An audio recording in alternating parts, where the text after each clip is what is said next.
Heard the one about the parking space sold for $620,000? In Hong Kong, property, even for cars, is an obsession, affecting everyone from the richest tycoons to those struggling to get on the ladder in the world's least affordable market. Now the government has slapped a 15% stamp duty on all purchases excepting first-time resident buyers. The hit to developers' shares on Monday was immediate and pretty brutal. But the chance of the measures truly bursting one of the world's most stubborn real estate bubbles is slim while US rates remain low and the renminbi is weakening. There is no doubt that Hong Kong does have a problem. The city is the least affordable in the world, with prices 19 times median incomes, according to one survey. On that survey, Sydney ranked second at 12 times.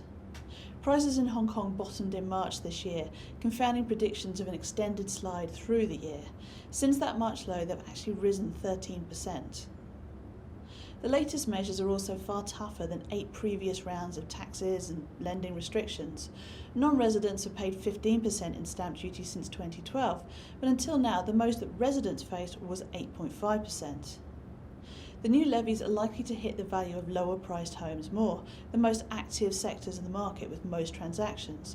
For example, the buyer of a property for 4 million Hong Kong dollars, 515,000 US, now faces a tripling of stamp duty if the deal is a second home. The measures really did hurt big developers such as Chung Kong, New World and Sun and Kai. They were all off at least 8% on Monday. The average one-day underperformance following previous changes like this was just 3.2%. Analysts rush to lower valuations because transaction volumes will certainly fall, as they have before in the wake of stamp duty changes. Prices may even slide or at least stop rising, but Hong Kong's biggest price problems are out of the city's hands, namely those ultra-low US rates and a depreciating renminbi. Both of these make it a very attractive city and provide a bid for property without regard for taxation.